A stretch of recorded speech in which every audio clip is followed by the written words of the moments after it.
Perséfone, historias entre dos mundos. Bienvenidas a Perséfone, historias entre dos mundos. El día de hoy continuamos con uno de los cuentos que más me toca a mí personalmente de este libro que se llama Barba Azul. Así que para empezar, quiero darle la palabra a mi compañera Alicia. Vamos a comenzar con la lectura de hoy. Como siempre, los cuentos nos llevan a lo más profundo de nuestro mundo psíquico. Entonces, pues vamos a empezar con Barba Azul. Hay un trozo de barba que se conserva en el convento de las monjas blancas de las lejanas montañas. Nadie sabe cómo llegó al convento. Algunos dicen que fueron las monjas que enterraron lo que quedaba de su cuerpo, pues nadie más quería tocarlo. La razón de que las monjas conservaran semejante reliquia se desconoce, pero se trata de un hecho cierto. La amiga de mi amiga la ha visto con sus propios ojos. Dice que la barba es de color azul, añil para ser más exactos. Es tan azul como el oscuro cielo del lago, tan azul como la sombra de un agujero de noche. La barba la llevaba hace tiempo uno que, según dicen, era un mago frustrado, un gigante muy aficionado a las mujeres, un hombre llamado Barba Azul. Dicen que cortejó a 3 hermanas al mismo tiempo, pero a ellas les daba miedo su extraña barba de tono azulado y se escondían cuando iba a verlas. En un intento de convencerlas de su amabilidad, las invitó a dar un paseo en el bosque. Se presentó con unos caballos adornados con cascabeles y cintas carmesí. Sentó a las hermanas y a su madre en las sillas de los caballos, y los 5 se alejaron a medio galope hacia el bosque. Pasaron un día maravilloso cabalgando, mientras los perros que los acompañaban corrían a su lado y por delante de ellos. Más tarde se detuvieron bajo un árbol gigantesco y Barba Azul deleitó a sus invitadas con unas historias deliciosas y las obsequió con manjares exquisitos. Las hermanas empezaron a pensar, bueno, a lo mejor este Barba Azul no es tan malo como parece. Regresaron a casa comentando animadamente lo interesante que había sido la jornada y lo bien que se la habían pasado. Sin embargo, las sospechas y los temores de las 2 hermanas mayores no se disiparon, por lo que éstas decidieron no volver a ver a Barba Azul. En cambio, la hermana menor pensó que un hombre tan encantador no podría ser malo. Cuanto más trataba de convencerse, tanto menos horrible le parecía aquel hombre y tanto menos azul le parecía su barba. Por consiguiente, cuando Barba Azul pidió su mano, ella aceptó. Pensó mucho en la proposición y le pareció que se iba a casar con un hombre muy elegante. Así pues, se casaron y se fueron al castillo que el marido tenía en el bosque. Un día él le dijo, tengo que ausentarme durante algún tiempo. Si quieres, invita a tu familia a venir aquí. Puedes cabalgar por el bosque, ordenar a los cocineros que preparen un festín, puedes hacer lo que te apetezca y todo lo que desee tu corazón. Es más, aquí tienes mi llavero. Puedes abrir todas las puertas que quieras de las despensas, de los cuartos del dinero, cualquier puerta del castillo. Pero no utilices la llavecita que tiene estos adornos encima. La esposa contestó, me parece muy bien, haré lo que tú me pides, vete tranquilo, mi querido esposo, y no tardes en regresar. Así pues, él se fue y ella se quedó. Sus hermanas fueron a visitarla y como cualquier persona en su lugar, tuvieron curiosidad por saber qué quería el amo que se hiciera en su ausencia. La joven esposa se lo dijo alegremente. Dice que podemos hacer lo que queramos y entrar en cualquier estancia que deseemos menos en una, pero no sé cuál es. Tengo una llave, pero no sé a qué puerta corresponde. Las hermanas decidieron convertir en un juego la tarea de descubrir a qué puerta correspondía la llave. El castillo tenía 3 pisos de altura, con 100 puertas en cada ala, y como había muchas llaves en el llavero, las hermanas fueron de puerta en puerta y se divirtieron muchísimo abriendo las puertas. Detrás de una puerta estaban las despensas de la cocina. detrás de otras los cuartos donde se guardaba el dinero. Había toda suerte de riquezas y todo les parecía cada vez más prodigioso. Al final, tras haber visto tantas maravillas, llegaron al sótano y al fondo de un pasillo se encontraron con una pared desnuda. Estudiaron desconcertadas la última llave de los adornos encima. A lo mejor esta llave no encaja en ningún sitio. Mientras lo decían, oyeron un extraño ruido. Asomaron la cabeza por la esquina y, oh prodigio, vieron una puertecita que se estaba cerrando. Cuando trataron de volver a abrirla, descubrieron que estaba firmemente cerrada con llave. Una de las hermanas gritó: «Hermana, hermana, trae la llave». Esta debe ser la puerta de la misteriosa llavecita. Sin pensarlo, una de las hermanas introdujo la llave en la herradura y la hizo girar. La cerradura chirrió y la puerta se abrió, pero dentro estaba todo tan oscuro que no se veía nada. «Hermana, hermana, trae una vela». Encendieron una vela, contemplaron el interior de la estancia y las tres lanzaron un grito al unísono, pues dentro de un lodazal de sangre por el suelo estaban diseminados los ennegrecidos huesos de unos cadáveres, y en los rincones se veían unas calaveras amontonadas, cual si fueran pirámides de manzanas. Volvieron a cerrar la puerta de golpe. Sacaron la llave de la cerradura y se apoyaron la una contra la otra, jadeando y respirando afanosamente. «Dios mío, Dios mío». La esposa contempló la llave y vio que estaba manchada de sangre. Horrorizada intentó limpiarla con la falda de su vestido, pero la sangre no se iba. «¡Oh no!», gritó. Cada una de sus hermanas tomó la llavecita y trató de limpiarla, pero no lo consiguió. La esposa se guardó la llavecita en el bolsillo y corrió a la cocina. Al llegar allí, vio que su vestido blanco estaba manchado de rojo, desde el bolsillo hasta el dobladillo, pues la llave estaba llorando lentamente gotas de sangre de color rojo oscuro. «Rápido, dame un poco de crin de caballo», le ordenó la cocinera. Frotó la llave, pero esta no dejaba de sangrar. De la llave brotaban gotas y más gotas de pura sangre roja. La sacó fuera, la cubrió con ceniza de la cocina y la frotó enérgicamente. La acercó al calor para chamuscarla, la cubrió con telarañas para restañar la sangre, pero nada podía impedir aquel llanto. «¿Qué voy a hacer?», gritó entre sollozos. «Ya lo sé, esconderé la llavecita. La esconderé en el armario de la ropa, cerraré la puerta.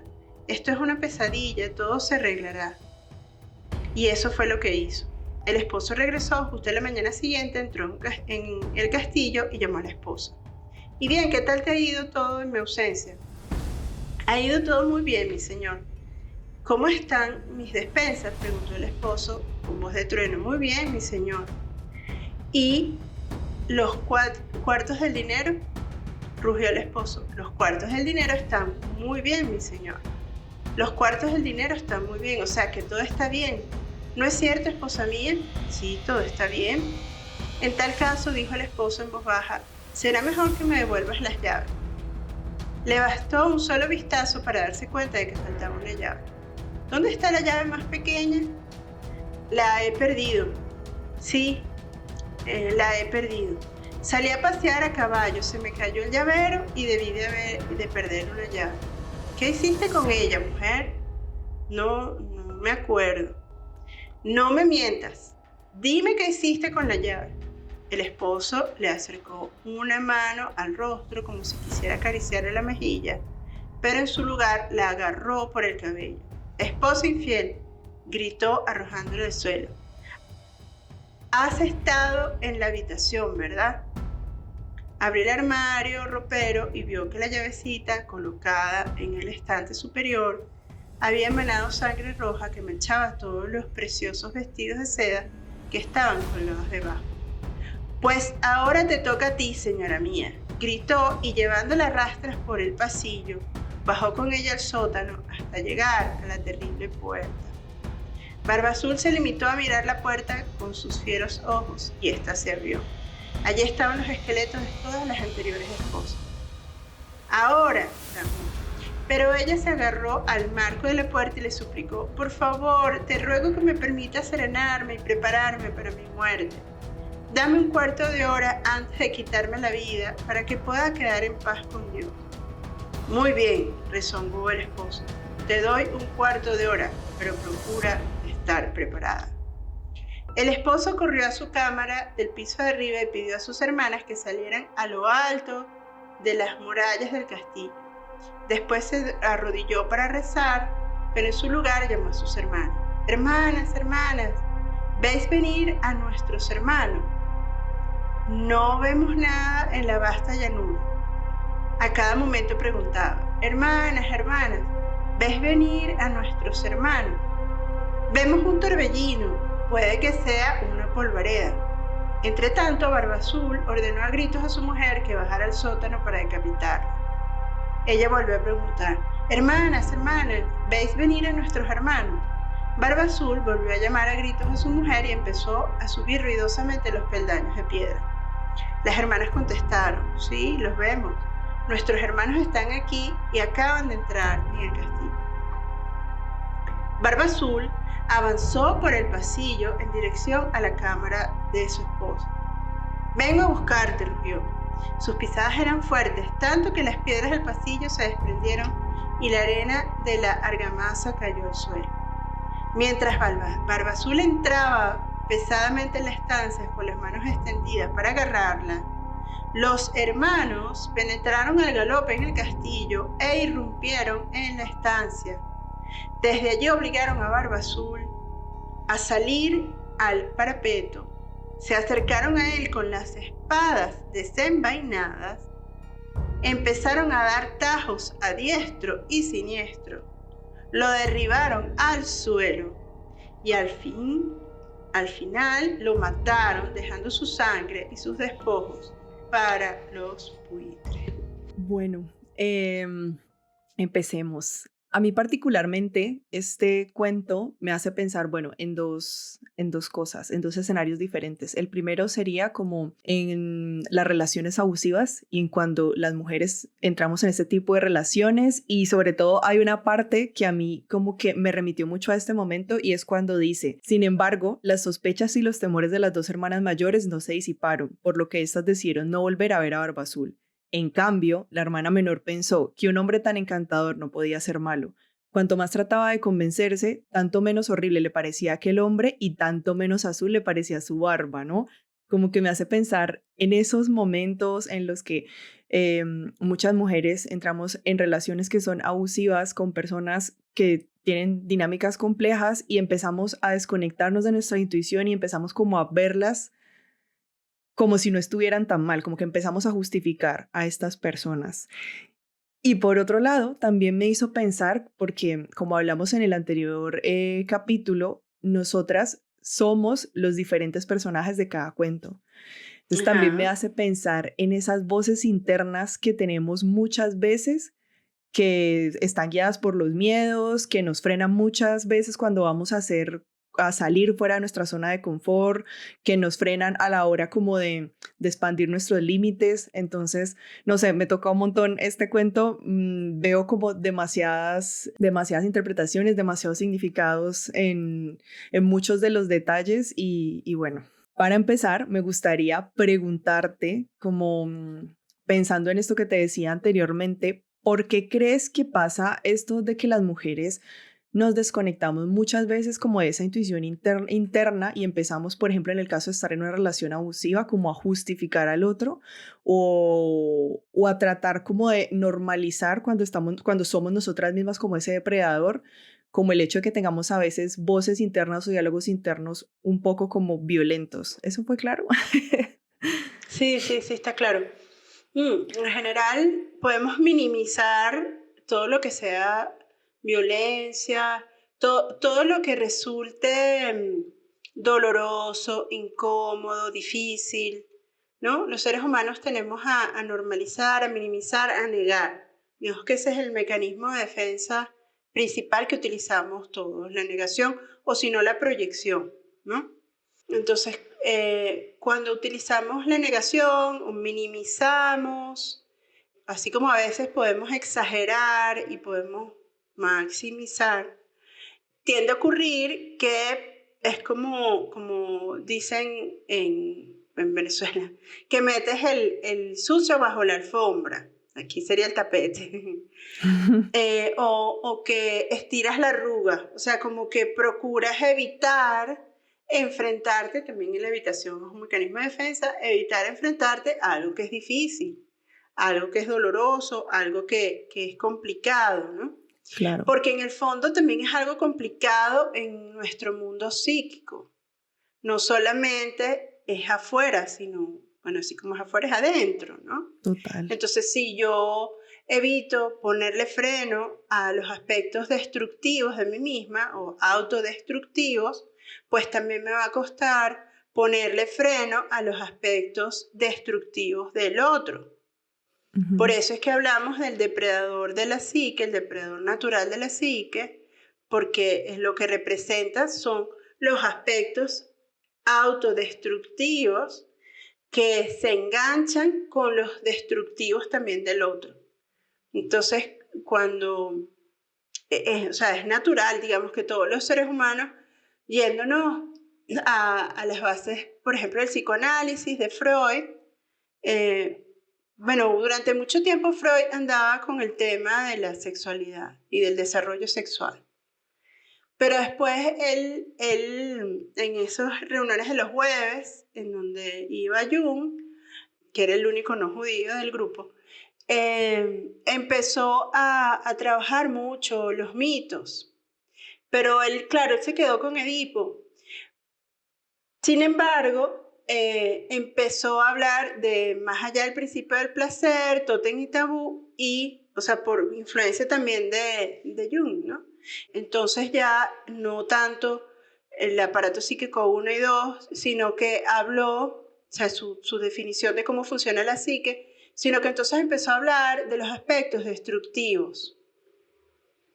Y en esos aspectos destructivos ya habló, digamos que de dos energías propias del ser humano, como son la libido, que está muy relacionada con el principio del placer y la satisfacción de los deseos, y por otro lado de la parte instintiva o de la parte, vamos a decir, impulsiva, pulsional del ser humano.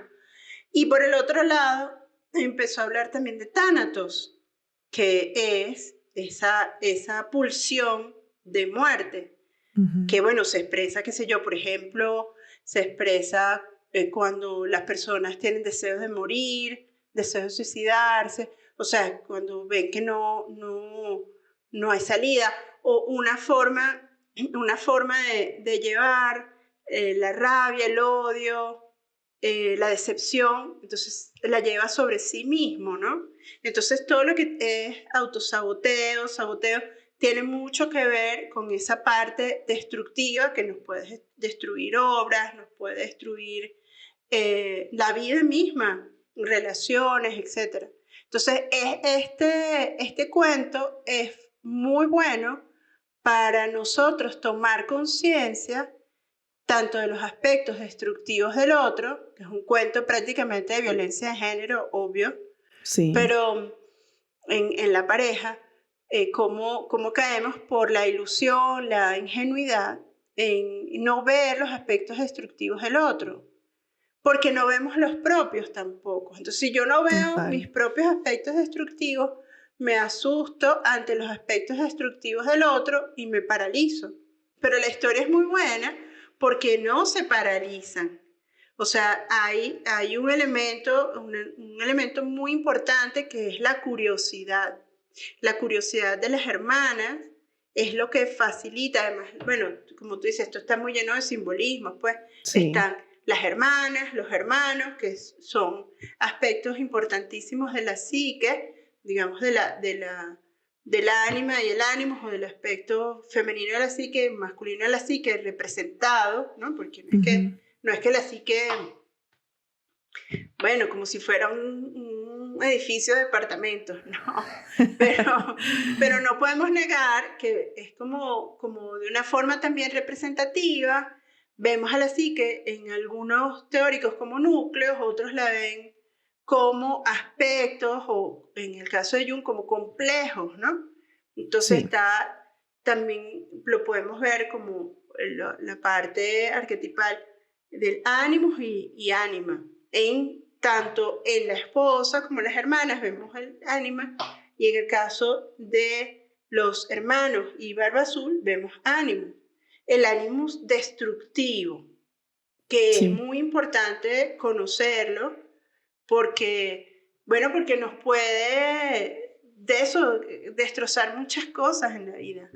Y me imagino que eso te impresiona mucho, es lo que tú me estabas Sí. diciendo. A mí hay Bueno, nos una decías a parte todos. A mí hay una parte que luego como que me hizo pensar mucho como en mi propia historia y en la historia como de mi linaje materno, y es que ella habla como de la ingenuidad de la mujer, y habla como de esa ingenuidad también que viene por la misma crianza, y de cómo eso hace que muchas veces las mujeres terminen repitiendo ciertos patrones, digamos, de relaciones abusivas por esa misma ingenuidad, porque no hubo nadie que las advirtiera, que les dijera, como hacen los mamíferos normalmente, esto es peligroso, esto es un depredador. Entonces, Claro, también por ese lado, como que me impactaba un montón pensar en ese tipo de situaciones, digamos que dentro de las mismas familias se van repitiendo porque se han sí, normalizado socialmente, porque también de acuerdo como a los contextos donde uno crece y donde uno se desenvuelve y de dónde vienen sus familias, hay muchas creencias de cómo son las relaciones y de cómo es el amor que terminamos reproduciendo sin cuestionarnos. Y por esa misma onda, quería hacerte otra pregunta, y es que siento que el depredador de la psique, así como hemos hablado, como es afuera, es adentro, coge muchas formas internamente y que se puede relacionar directamente con conceptos que hoy en día suenan mucho, y creo que sería como el síndrome del impostor, sería uno, sería un depredador de la psique de muchas mujeres. sí, súper. ¿Cierto? O sea, creo que es ahorita internamente es depredador de la psique que más, con el que más estamos en contacto muchas de las mujeres. Y otro que me hace pensar mucho, hablando y retomando lo del linaje, es como las creencias heredadas, ¿no? Como estas ideas que nos hereda nuestra familia sobre cómo es vincularse, sobre cómo es el amor y sobre cómo es la vida en general. O sea, ya sacan saliéndonos. Mandatos familiares. Sí, Ujú, sí, ujú, totalmente. Y, sí. y es muy fuerte, ¿no? Cómo seguimos reproduciendo un montón de ideas alrededor de los mandatos familiares sobre cómo es vivir y sobre cómo enfrentarnos a la vida, que no terminamos de cuestionar y que nos moldean y moldean nuestra propia realidad. Sí, estoy de acuerdo contigo en cuanto, primero, excesivamente domesticadas. O Sí, sea, de verdad que este libro de Mujeres que corren con los lobos, o sea, si uno no tiene la experiencia de haber sido excesivamente domesticada en algunos aspectos o en todos, le puede resultar hasta indiferente. sí, E incluso a algunos hombres les puede resultar indiferente este libro. Pero la verdad es que este libro es muy poderoso en cuanto a esta conciencia de cómo yo me dejo guiar por lo que culturalmente está esperado para mí o para nosotras, y cómo yo puedo instintivamente, o sea, desde un punto de vista intuitivo, rebelarme ante aquello que considero injusto o ante aquello que considero que puede ser destructivo para mí. sí, Para mí. O sea, eso no quiere decir que va a ser para ti, pero para mí. Y claro, al además mostrarnos a todas el tema de la violencia de género tan claramente en un cuento tradicional, un cuento antiquísimo, muy tradicional, en la zona de Francia, de Bretaña, nos muestra eh, cuán ciegas podemos estar a la hora de enamorarnos, porque en general todos estamos ciegos a la hora de enamorarnos, sí, tanto los hombres como las mujeres. Obviamente que también hay mujeres inmensamente destructivas que no son tan autodestructivas como destructivas en el afuera. Pero, pero el cuento representa muy bien esta temática de la violencia de género, que no es una temática que tengamos que saltarnos Total. como si nada, lo cual no quiere decir que es que tenemos que andar todo el tiempo resentidas por ahí por la calle, por todo lo que han sufrido nuestras abuelas o sufrimos aún las mujeres, Ujú. pero sí, más bien como tomar las riendas Sí, como los hermanos, ¿no? Las hermanas y los hermanos, o sea, las hermanas curiosas y los hermanos, que es el aspecto masculino que rompe la violencia, que acaba con la violencia.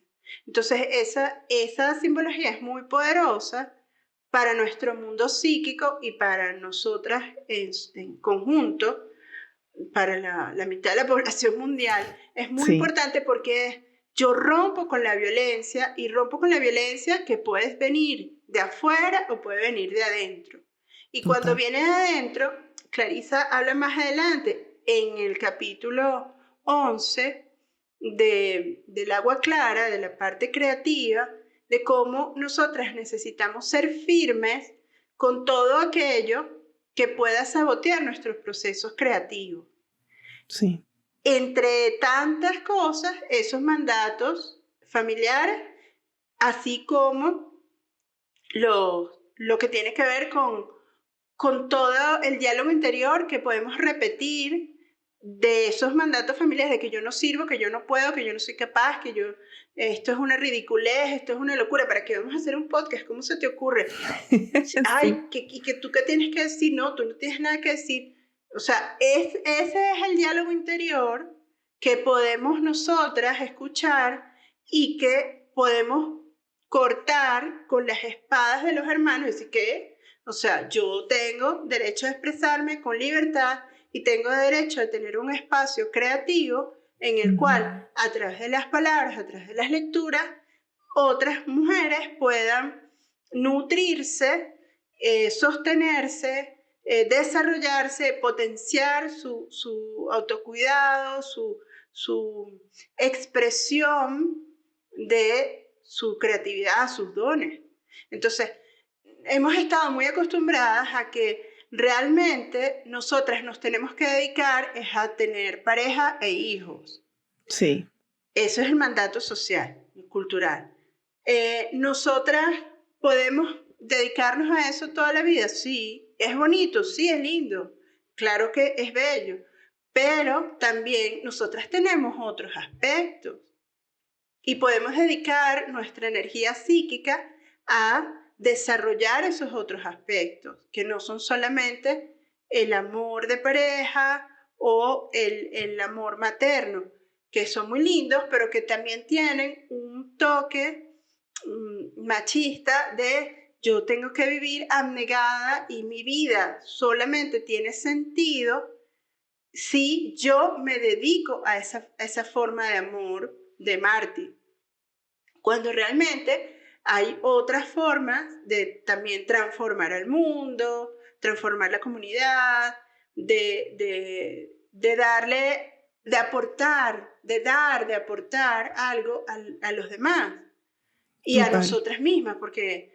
también eso es lo otro, o sea, porque yo, ¿en qué lugar estoy yo en todo esto? ¿Cómo yo necesito precisamente agarrar la espada, así como los hermanos, y plantarme también para mi propio autocuidado, no solamente para el cuidado de mis criaturas, de mis creaciones, de mis proyectos, Ujú, sino también para mi propio autocuidado, para ser madre de mí misma y poner límites, es decir, o sea, a esta hora yo no estoy para nadie. No sí, estoy para nadie porque estoy para mí misma, estoy para mi cuerpo, para descansar, para disfrutar, para meditar, para mirar al cielo o, como decía un me alumno mío en la encanta. universidad, rascarme el ombligo. Me encanta, sí, totalmente. Siguiendo por la onda como de los diferentes simbolismos que hay dentro del cuento, hay una que me encanta y es la llave que sangra, porque Ajá. para mí representa como cuando tomamos conciencia de algo y ya no podemos como fingir demencia ante eso, ¿no? Es como, no hay marcha atrás. Una vez lo ves, por más que quieras como fingir, por más que quieras como volver y mantener las cosas como en su normalidad o en su antigua normalidad, ya no puedes. O sea, ya tienes que hacer algo al respecto. Ya es inevitable, ya se te presenta constantemente hasta que decidas hacerte cargo, tanto como de nuestra propia sombra, digamos como en el caso de lo interno, como cuando estamos en este tipo de relaciones. Ya una vez lo ves, no puedes fingir, tienes que hacerte cargo, tienes que enfrentar eso que te genera tanto miedo. Entonces me parece brutal ese simbolismo, pero te quería preguntar por uno que me tiene como que aún no logro como terminar de discernir o de entender del todo, y es que, claro, la llave abre esta puerta, esta habitación que está lleno de cadáveres de mujeres. ¿Qué representarían como estos cadáveres de las anteriores esposas de Barba Azul? O sea, tú lo puedes interpretar de muchas formas, porque puede ser Claro. visto como sus aspectos femeninos, los aspectos femeninos de la psique, en este caso de la persona que elabora el cuento y de nosotros también que lo leemos, aquello que hemos matado de lo femenino. Y bueno, lo femenino representa muchas veces lo sutil, lo suave, lo pasivo, lo relajado, lo emocional, lo sentimental. O sea, muchas veces culturalmente es lo que representa lo femenino, ¿no? Lo yin, ¿no? Lo suave, lo lento, lo Y lo que se pausado. reprime, ¿no? Normalmente, como porque Ujú. siempre se nos invita como a estar en lo yang, ¿no? Como en la acción, en el movimiento, En el hacer. en la actividad intensa, como que nos invita a la pausa, nos invita a la contemplación, al parar, a nada de esto, ¿no? Ujú, ujú, ujú. Wow. Y por esa misma vía también sería como lo que decía ahorita de la llave, que es esa misma habitación puede representar internamente cuando contactamos como con miedos profundos o con sombras nuestras, ¿no? Esos cadáveres que Ujú, hay ahí son ujú, eso que tanto tememos mirar, ujú, ujú, ¿sí? ujú. Claro, puede ser, claro. Ujú, ujú. A mí como este cuento me hace pensar mucho en una carta del tarot que sería el diablo, ¿no? Ah, ok. Ujú. ¿Por qué? Porque el diablo es una carta que nos habla del inconsciente, de mirar como muy en nuestras profundidades, de contactar con nuestra sombra, de reconocer todo lo oculto en nuestra psique. Y Ajá. a su vez también siento que habla como de relaciones abusivas, digamos como en un lado bastante estancado y ya más en relación con los otros. Nos habla también de cuando vemos la sombra en el otro, que nos está mostrando la propia sombra, porque vuelve y juega como es adentro, es afuera, y solamente vemos afuera aquello que hace resonancia con lo que tenemos internamente de una forma u Ajá. otra.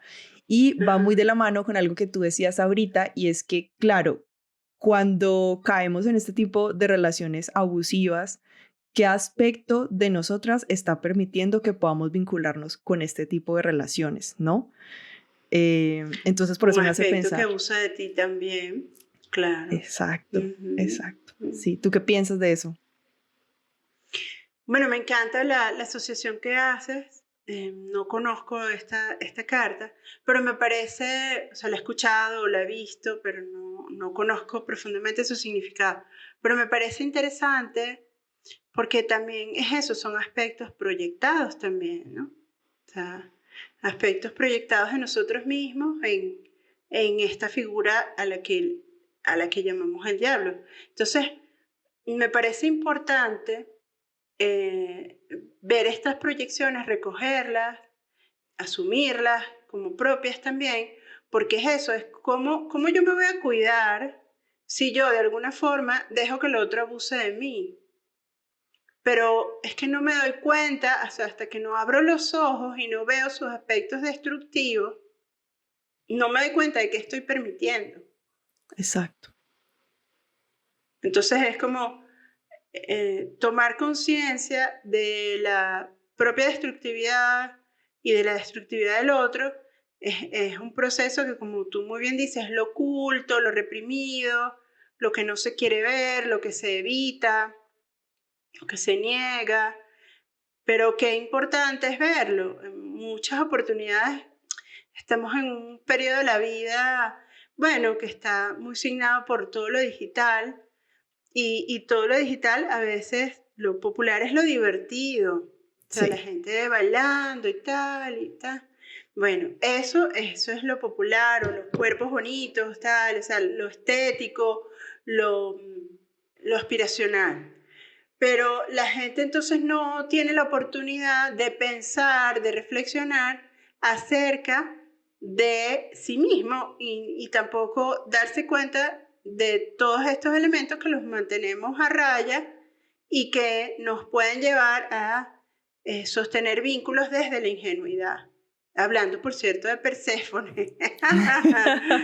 que Core fue la más ingenua, pues, ahí recogiendo los narcisos, las flores, que recuerdo una amiga mía que decía que los narcisos tienen que ver con narcóticos, o sea, que también estaba como embobada, como wow, hipnotizada, ¿no? sí, Este, y que entonces, bueno, es raptada, o sea, además el nombre del podcast también puede hacer mucha referencia a eso oscuro que proyectamos en este caso en Hades, en Plutón, en el Averno, ¿no? sí, Todo eso oscuro y que también hace referencia al mundo de los muertos, al inframundo, que ese lugar bajo la tierra al que también todos podemos temer, pero que es el lugar donde ocurren las transformaciones. El lugar donde hay total. oscuridad, donde hay tristeza, donde hay rabia, decepción, frustración, impotencia, donde hay un montón de emociones y sentimientos que nos transforman si sabemos transitarlo como lo transitó Psique, ¿no? Muchas veces en silencio y enfocada en sí misma, o sea, nada de estar dando, dando a los otros ayuda. Si yo estoy pasando por mi propio proceso en un momento dado, nos tenemos que centrar en nosotras mismas para poder llegar luego también a la unión con el otro desde otro lugar, ¿no? Desde un lugar de no de ingenuidad y no de ceguera, sino un lugar donde puedo amar con los ojos abiertos, que quizás ese lugar a veces cuesta muchas experiencias y Sí. cuesta mucho trabajo interior de llegar a él.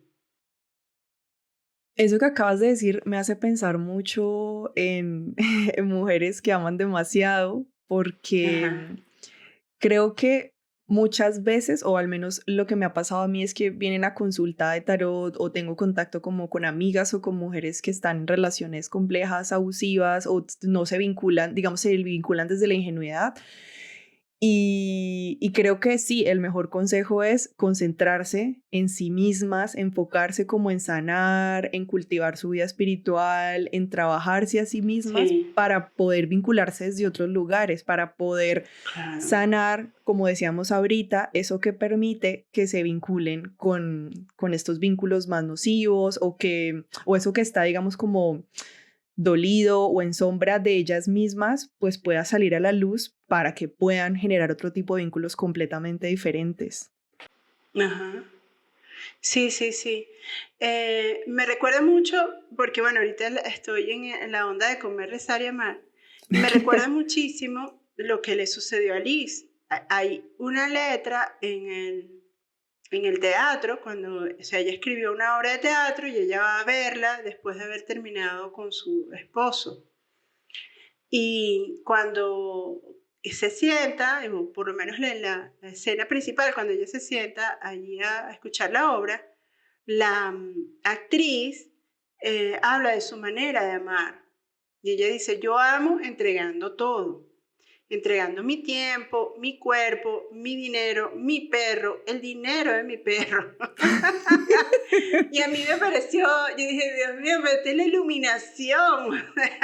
Es el momento de iluminación que ella tuvo y que luego se vuelve a traicionar cuando se relaciona con David, con precisamente el actor de la obra, porque se relaciona, como ella dice, lanzándose en una piscina, en una alberca o pileta, em, con los ojos vendados a los brazos de él, sin establecer ningún límite.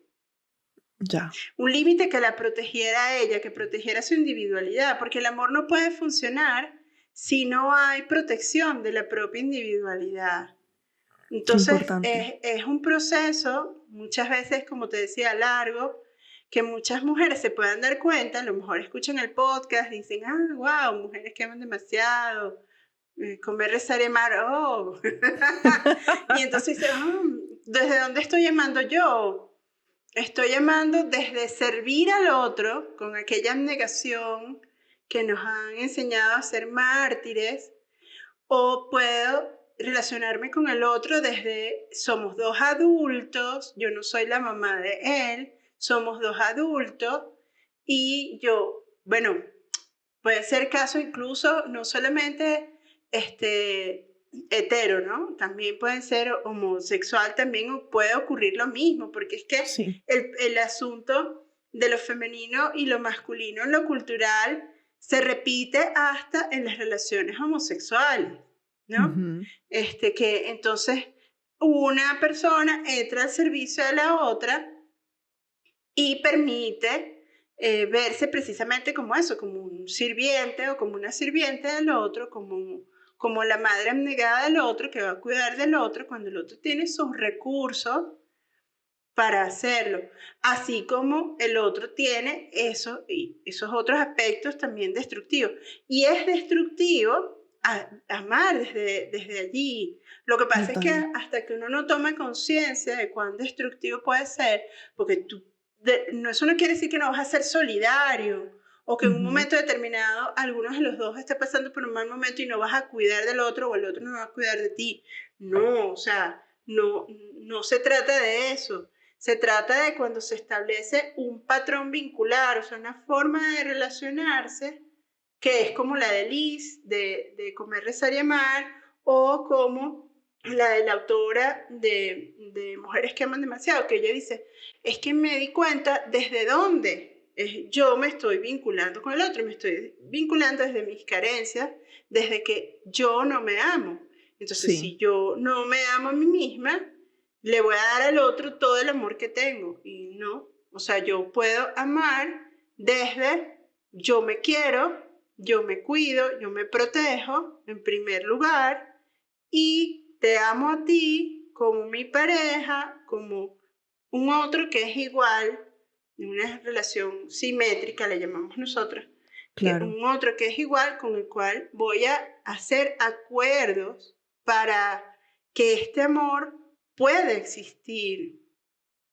Es que yo odio al otro y estoy resentida con el otro porque generacionalmente, transgeneracionalmente, esto ha sido una guerra en la cual los hombres han impuesto su manera. No se trata No se trata de de eso. yo cobrar venganza o de cobrar las facturas del pasado de mis abuelas y mis bisabuelas, de mi mamá y tal, sino se trata de ahora yo sanar las heridas, porque primero tengo que sanar las heridas, tanto las mías como las de ellas, para decidir amar desde un lugar más consciente en el cual el amor sea de verdad amor.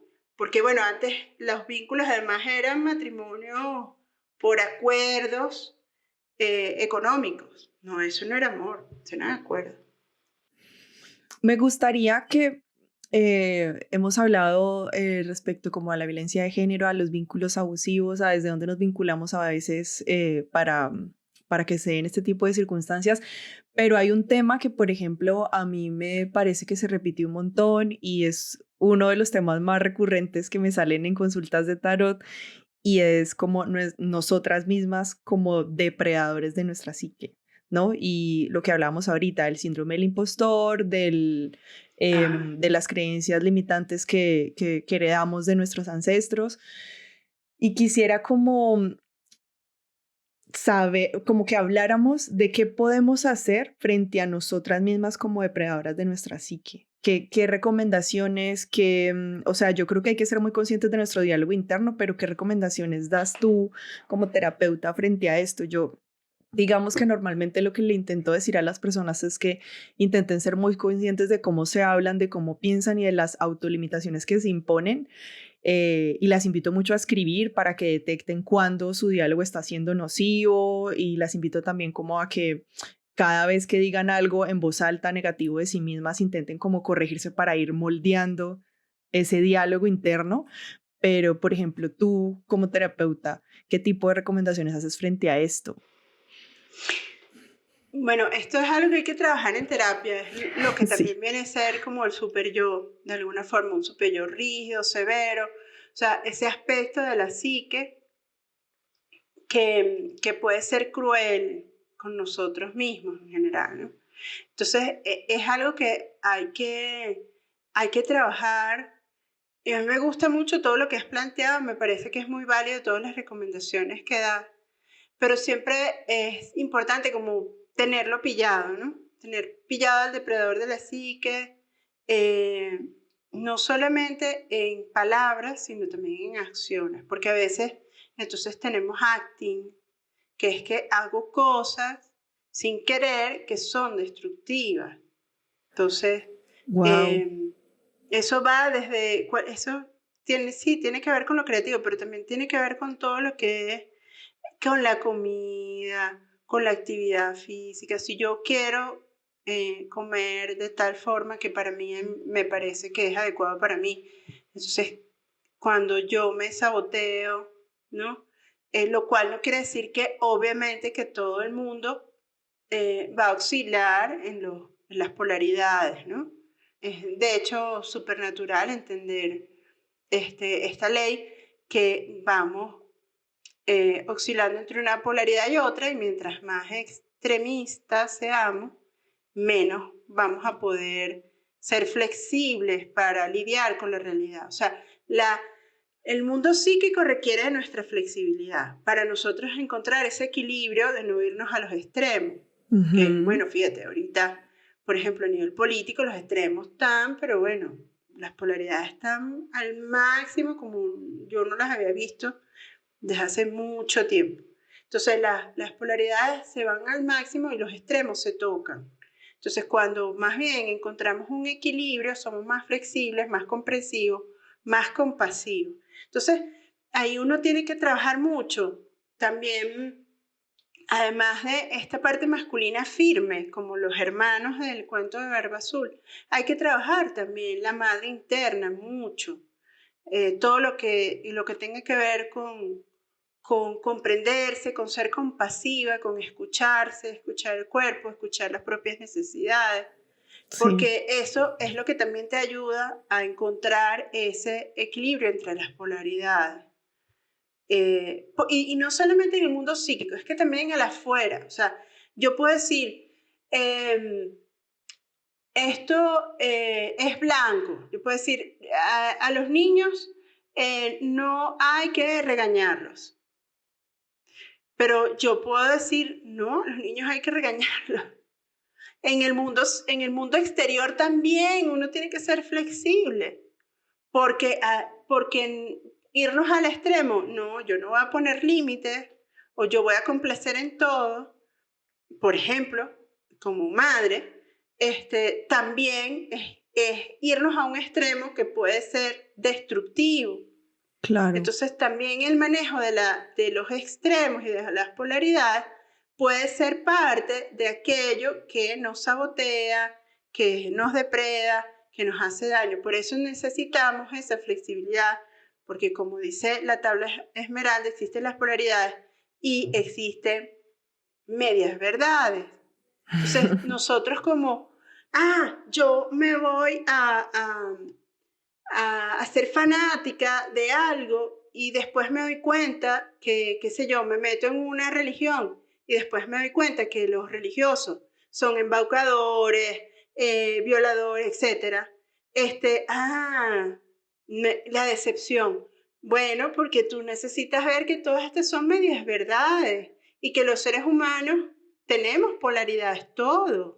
Tenemos aspectos nobles, bondadosos, compasivos, y tenemos aspectos destructivos, violentos, pero tenemos que amigarnos con todos ellos, incluso con el depredador de la psique hay que amigarse, porque para bajarle la energía hay que hacerse amiga del depredador de la psique y decirle, epa, ya va, tú no me vas a dañar, no me vas a joder esto que estoy haciendo. Tú no, o sea, no me voy a traicionar, no voy a destruir aquello que tanto me ha costado construir. Total, total.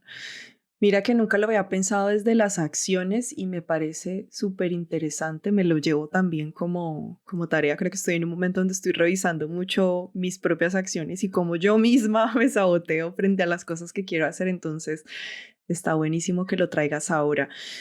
Hay otra cosa que a mí me quedó sonando mucho y es que no sé si esto tiene mucho sentido y es que yo siento que las hermanas y los hermanos, que en especial cuando al final vienen al rescate de ella, para mí representan también como la red de apoyo, como esa red de apoyo que a veces también viene a Súper. cuestionarnos cuando estamos tanto en una relación nociva como cuando estamos siendo nocivas con nosotras mismas, porque pienso también, hemos hablado como de relaciones, hemos hablado de nuestro diálogo interno, de las acciones que nos sabotean, y creo que hay un tema y es que el tema de las adicciones entra mucho en esto y es algo que a veces pues trastoca mucho nuestras vidas y muchas veces como contar con una red de apoyo y con gente que esté a nuestro alrededor cuidándonos pues nos puede permitir como reaccionar ante esto y también creo que el vincularnos, como hablábamos ahorita con el diablo, el tener amigos y gente cercana nos permite constantemente estar reconociendo nuestra propia sombra, porque en la medida en la que nos vinculamos nos vamos dando cuenta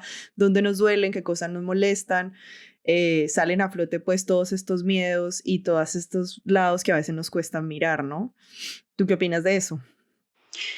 Súper importante. Esto que has dicho de las adicciones, claro, me resuena mucho con el tema de si yo tengo un depredador de la psique muy potente, puedo encontrar satisfacción en algo, pero algo que me destruye. Em, y no, entonces, no puedo trabajar con construir satisfacciones más duraderas en el mundo exterior, o sea, con el principio de la realidad.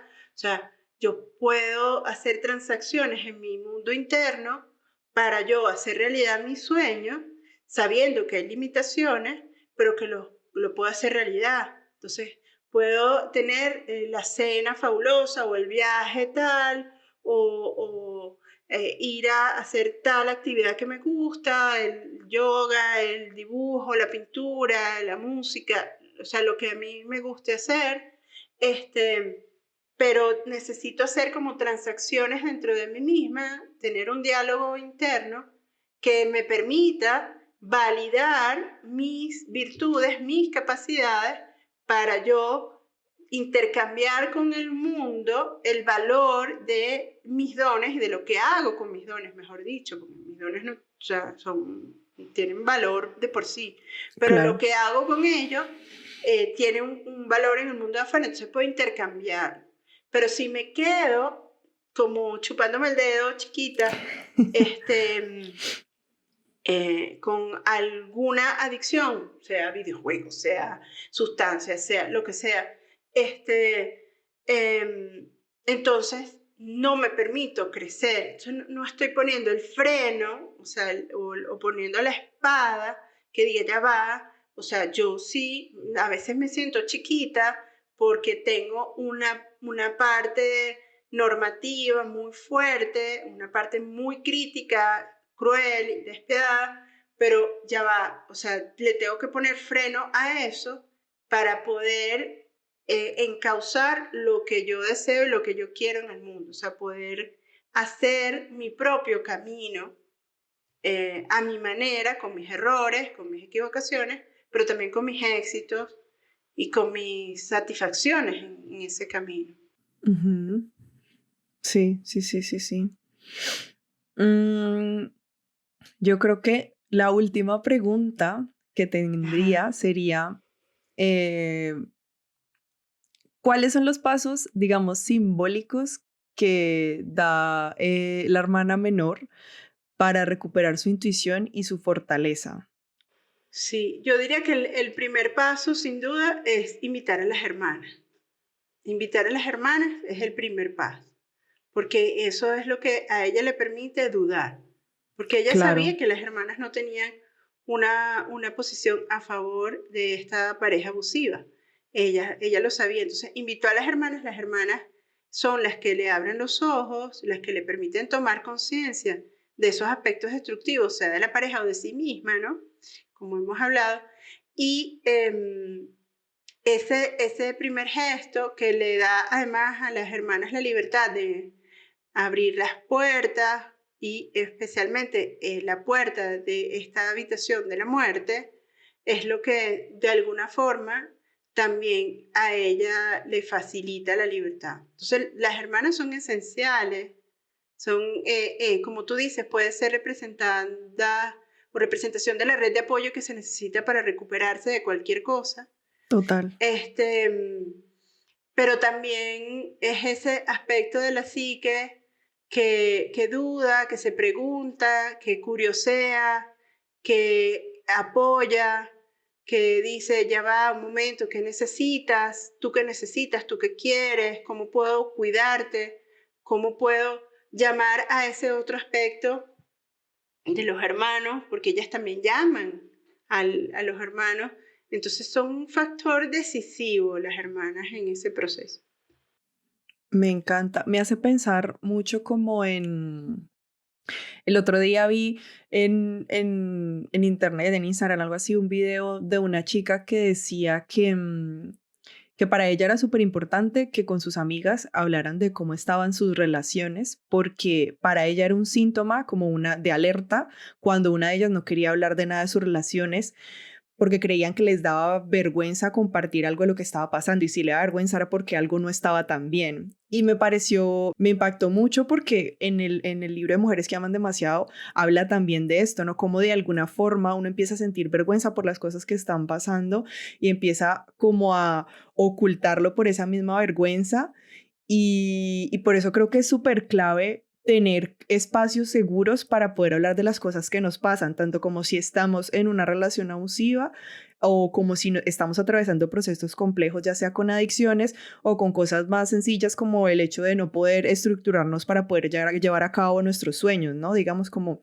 es súper importante y súper clave tener con quién hablar y creo que es mucho más clave poder hacer procesos de terapia, ¿no? Como ir a hacer terapia como tal, pero pues sí, sobre todo poder hablar creo que es súper necesario porque a veces justificamos o normalizamos cosas que no están del todo tan bien y cuando el otro Sí, intercede logramos darle luz a eso que hemos normalizado, que creemos que está bien en nuestro interior. sí, es como tener un abogado del diablo hablando de la carta.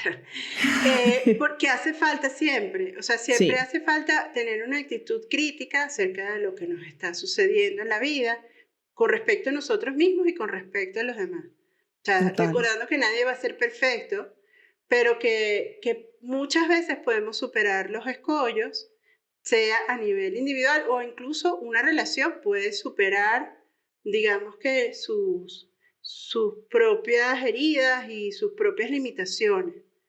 Pero es importante como tener esa parte crítica porque si no, no puede salir a la luz, no se puede hablar, no se puede dialogar de aquello que también es incómodo en una relación. Entonces, en un principio, digamos que el primer límite que uno necesita poner, así como el de los hermanos, es a través del diálogo. Pero si no se consiguen respuestas a través del diálogo, hay que ejercer otras acciones y otros límites, como incluso puede ser el fin de una relación o con nosotros mismos, por supuesto que también hay que hacer un proceso de nosotros sanar ciertos aspectos a la hora de estar adictos a algo. Entonces es un camino o nosotros tener un defecto, algo que superar, una falla, una forma de actuar que a lo mejor otro la puede interpretar de tal o cual manera, como desconsiderada, como, porque no estamos exentos, como violenta, el otro me Sí. puede considerar violenta. Bueno, yo necesito que el otro me lo muestre. Si el otro no me lo muestra, si no tengo ese abogado del diablo que me dice, sea mi terapeuta, mi amiga, me dice, mira, está fallando en esto, o tu pareja te lo dice, mira, está fallando en esto, si no lo ves, no lo vas a poder mejorar. No vas a poder primero tomar conciencia, reconocerlo y después dar los pasos para mejorar en eso. Entonces, al final, el cuento es un cuento también de recuperación, un cuento de recuperación de la intuición, de la propia voz, de la certeza en sí misma, de que lo que yo veo no me voy a hacer yo auto-gaslighting. O sea, Uy, ese, no, lo que yo veo es válido y sí, necesito validar mi emoción, y no solamente mi emoción, sino mi pensamiento, mi idea, mi percepción de las cosas, porque mi percepción es válida. Que puede ser que a veces me equivoque y a veces distorsione. Sí, todos distorsionamos, normal. pero yo necesito validar la percepción con el otro, porque el otro también me sirve de referencia. O sea, podemos ponernos mentalistas y decir que todo es mental, como muchos autores tanto de filosofía como de psicología, pero también existe una realidad, ¿no? Existe una realidad. Yo recuerdo un chiste que se usaba mucho cuando yo estudiaba psicología, era una caricatura de una persona que iba al psicólogo y le decía, alguien me está persiguiendo para matarme, me está persiguiendo para matarme, le decía el psicólogo nada. Y de repente caía el paciente con el cuchillo atrás.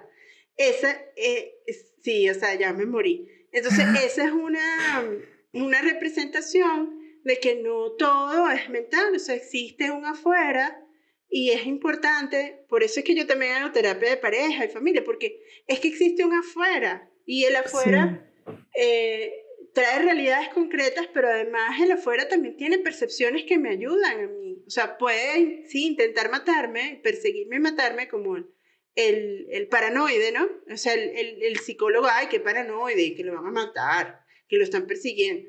Sí, puede haber paranoia, pero también puede haber una realidad concreta. Entonces sí. hay que tomar en consideración ambos aspectos, lo psicológico, pero también las realidades. Uf, qué fuerte eso que dices. Eso me hace pensar, o sea, me gustaría que para las personas, para las mujeres que nos están escuchando, les diéramos como dos consejos. O sea, uno, tanto para las mujeres que tienen o están en este momento atravesando por una relación abusiva, y dos, para las mujeres que tienen un depredador interno tan fuerte que a veces las bloquea, les impide como llevar a cabo sus sueños o arriesgarse a perseguir lo que les gustaría construir para su vida. Bueno, para quien está en una relación abusiva, por supuesto que hay diferentes grados de abuso, Sí. pero cuando es extremo, hablando del puñal, o sea, hay que salir de allí. O sea, ese es el consejo principal, ¿no? Hay que aprender a poner límites si el otro no te escucha, si el otro no te entiende, si el otro, bueno, tienes que poner límites más firmes.